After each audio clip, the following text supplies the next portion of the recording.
श्रद्धा की लेके थाली, भक्ति के लेके दीपक। श्रद्धा की लेके थाली, भक्ति के लेके दीपक। आए जो तेरे द्वार तो दिवाली हो गई, श्रद्धा की लेके थाली। नमस्कार, धन्य निरंकार जी। मैं श्वेता वर्मा आज आप जी के सामने दिवाली विषय पर सतगुरु बाबा हरदेव सिंह जी महाराज जी के विचार आप जी के सामने रखूंगी। हर वर्ष की तरह सालाना संत समागम के अक्सर पहले चंद रोज पहले ही अवसर आता है, जबकि संसार भर में दीपावली का त्यौहार मनाया जाता है, जिस त्यौहार को फेस्टिवल ऑफ लाइट्स कहा जाता है। जहां पर दीपक का जिक्र आ गया तो रोशनी का साथ ही जिक्र आता है, और जो जगे हुए दीपक वही एक रोशनी को स्थापित करते हैं और वही चारों तरफ के वातावरण को एक सुंदर रूप देते हैं। तो एक ऐसे दीपकों की जहां पर चर्चा होती है और इसका इस्तेमाल घरों के चौबारों पर और इमारतों पे इसी प्रकार से एक रोशनी की जाती है। वहाँ पर महापुरुष संत जन इसको अध्यात्म के साथ भी जोड़ते हैं कि सच्ची रोशनी जीवन में आती है इस सत्य परमात्मा को अपनाने से, इसे और इसकी अनन्य भक्ति करने से। वही वास्तविकता में एक रोशनी का हमारे जीवन में सुंदर रूप बनता है।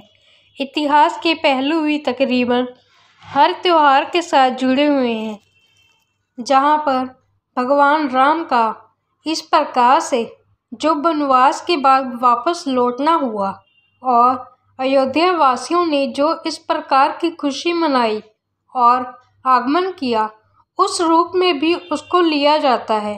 कहीं पर बंदी छोड़ का जिक्र आता है कि किस प्रकार से रिहाइयाँ मिली, और साथ ही साथ महावीर जी का भी जिक्र आता है किस प्रकार से उनको भी जो एक रोशनी प्राप्त हुई जो उन्होंने आगे संसार को बांटी। इस प्रकार से ऐसे इतिहास पहले भी ऐसे त्योहार के साथ जुड़े हुए हैं, जहाँ पर ऐसे त्योहार के ऊपर ऐसा एक उजाले का जिक्र किया जाता है कि ये उजाला जीवन में हर किसी के आए, हर कोई अपने कदमों को धरे इस रोशनी में।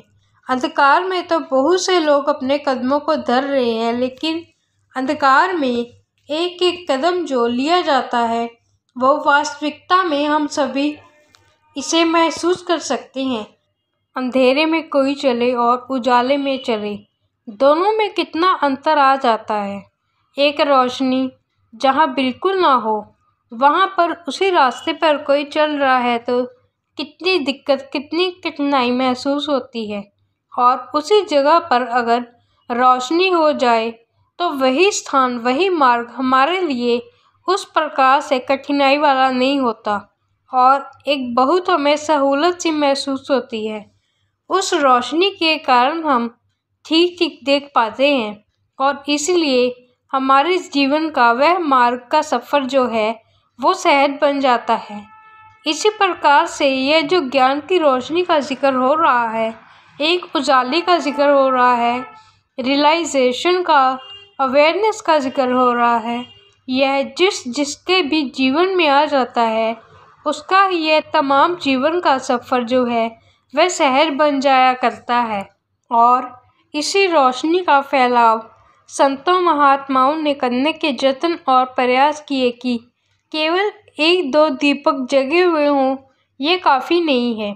उन्होंने यही चाहा कि प्रत्येक इंसान ने दुनिया का, इस संसार का वो जगह दीपक बन जाए जो एक रोशनी का ऐसा सुंदर रूप बन जाए।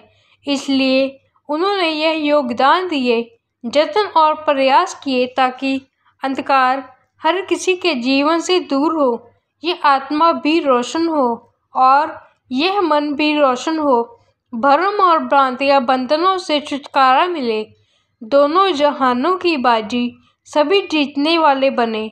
तो जहाँ पर ऐसा अंधकार के रूप में जो संसार भर में हमें देखने को मिलते हैं, वहाँ पर यह उजाले के भी रूप हैं, लेकिन अंधेरा अंधकार के रूप उजाले में आने से कतराते हैं।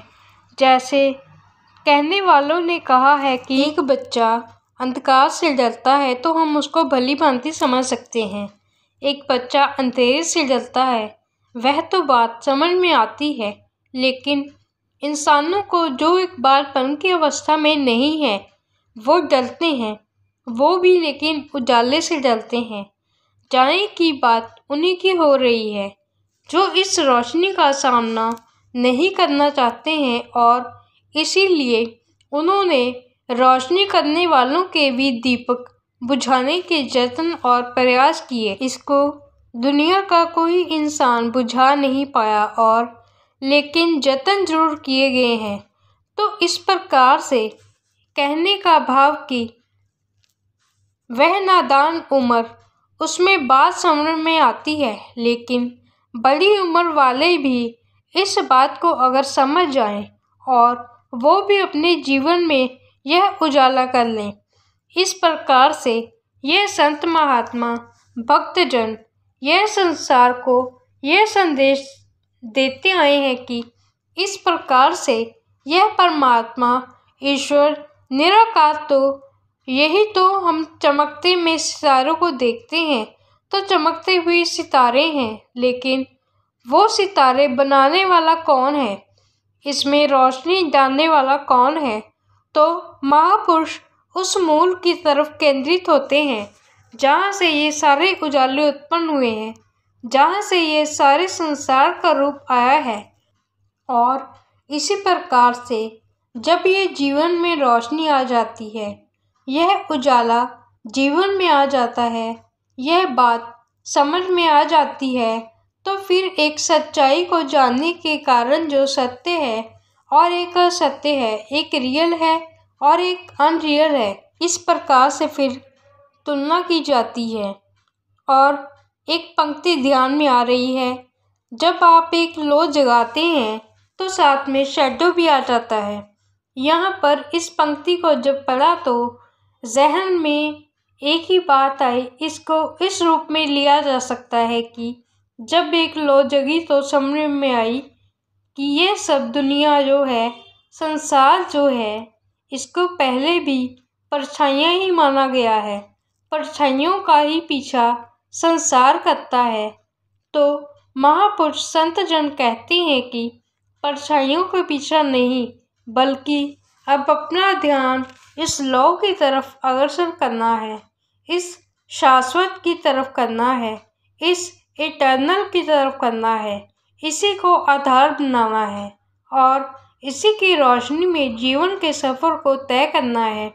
तो इसी प्रकार से जहाँ एक रोशनी का ये त्योहार दीपावली, वहाँ पर एक मिठास का जिक्र भी होता है, तोहफों का जिक्र भी होता है, एक मिठास मिठाइयाँ बांटी जाती हैं और इसी तरह से जीवन में हमारे मिठास हो, कड़वाहट ना हो, हमारी वाणी में हमारे व्यवहार में मिठास हो, ऐसी वाणी के बोल हो के दूसरों को भाए।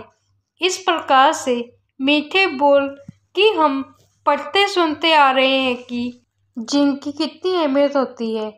कड़वे बोल हमेशा एक दूसरे से दूर करते हैं, लेकिन मीठी वाणी एक दूसरे के करीब लाती है, एक दिलों को जख्म देती है और एक मीठी वाणी है जो वो मरहम का काम करती है। तो एक मिठास का भी साथ साथ ऐसे त्योहार का भी जिक्र और उसका इस्तेमाल किया जाता है। तो कहने का भाव यही है कि इसी तरह से सभी के जीवन में ऐसी मिठास भी हो, ऐसा उजाला भी हो और सुख समृद्धि भी हो, हर किसी के हिस्से में सुख समृद्धि आए, यही शुभकामना, यही प्रार्थना अरदास की जा रही है कि जब सबका भला मांगा जा रहा है, सबके जीवन में रोशनी मांगी जा रही है, वहाँ पर ये दुनिया भी तन मन धन के सुख हर किसी के हिस्से में आए। तो दातार कृपा करे कि सभी को हर प्रकार की खुशियाँ प्राप्त हों। धन निरंकार जी।